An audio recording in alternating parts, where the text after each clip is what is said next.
Bismillahirrahmanirrahim. Welcome to the third lecture of the Forensic Medicine OSPI Viva Preparation Series. इसमें हम बात करेंगे forensic serology और इससे रिलेटेड जो contents और जो चीज़ें आपसे पूछी जा सकती हैं. The first thing that can come to you in the OSPI is the magnifying glass और the magnifying lens भी जिसको हम आम जुबान में कहते हैं. इसको आइडेंटिफाई करना बहुत ही आसान है और this is used to magnify objects to the naked eye. Then comes the ultraviolet lamp. इसको आप वुड्स लैम्प भी आप इसको लिख सकते हैं, अल्ट्रावायलेट लैम्प भी लिख सकते हैं, यूवी लैम्प भी आप लिख सकते हैं इसको. अल्ट्रावायलेट लैम्प की जो यूज है, this is used to detect stains जो कि आपको नॉर्मल वाइट लाइट में शायद आपको नजर ना आए. और इसकी एक और सिग्निफिकेंस जो है वो ये है कि ये आपको वॉश्ड ऑफ स्टेन्स जो होते हैं वो भी आपको बहुत क्लियरली आपको ये दिखा देता है.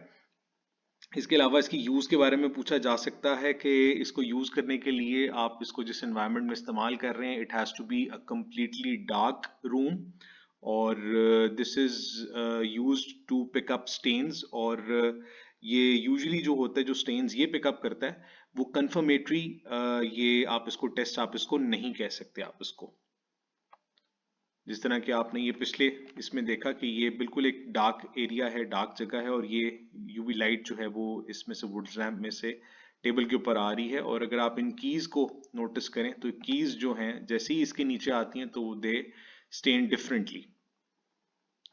उसी तरह अगर हम देखें तो ब्लड स्टेन्स और सेमिनल स्टेन्स जो हैं, जो कि बहुत फ्रीक्वेंटली पिकअप किए जाते हैं through the help of ultraviolet lamp, तो ये एक सेमिनल स्टेन है. इसको वॉश करने के बाद जब इसको अल्ट्रावायलेट लैम्प से देखा गया तो इसकी जो कह लीजिए ये दिखने में बिल्कुल इसकी अपीयरेंस थी वो ऐसी थी. सिमिलरली ब्लड स्टेन जो होता है, it appears black after washing of, और अल्ट्रावायलेट लैम्प के नीचे ही आपको ब्लैक नजर आएगा आपको. This is a spectroscope. Spectroscope में कुछ वेरिएशंस भी आपको देखने में मिल सकती हैं.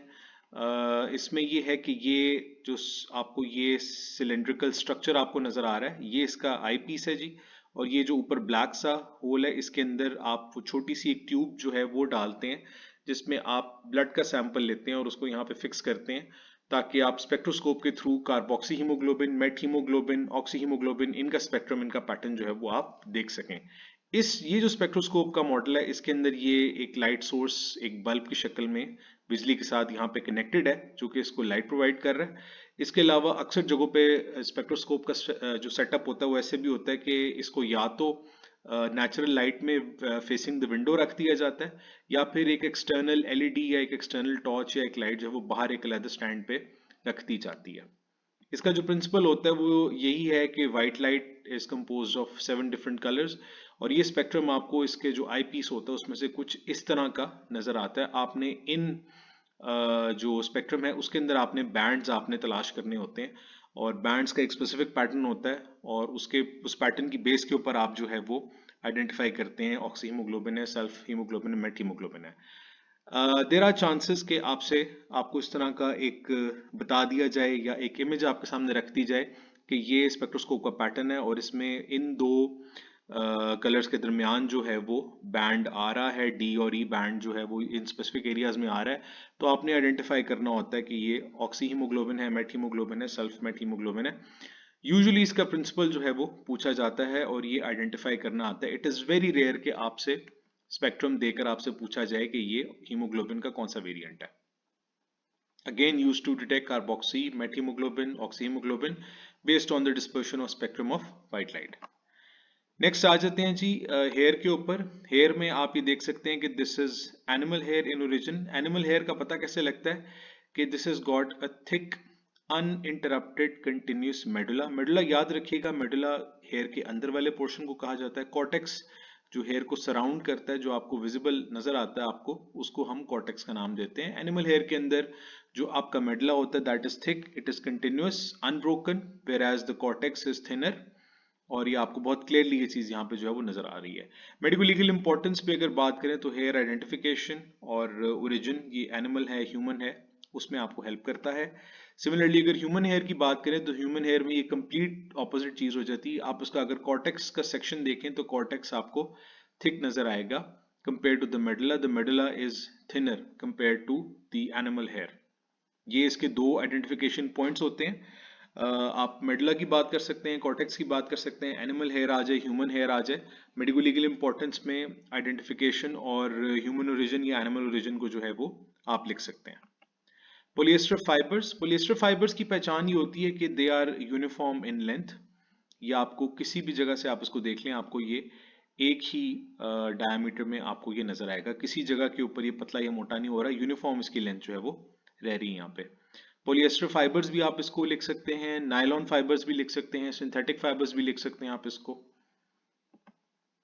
जबकि ये कॉटन फाइबर्स हैं। कॉटन फाइबर्स नेचुरल होते हैं, इसीलिए ये आपको कुछ जगहों के ऊपर थिन नजर आएंगे, आपको कुछ जगहों के ऊपर आपको ये थिक नजर आएंगे। आपको इनकी लेंथ, इनकी जो आप कह लीजिए कि जो स्ट्रक्चर होता है, दिस इज नॉट यूनिफॉर्म।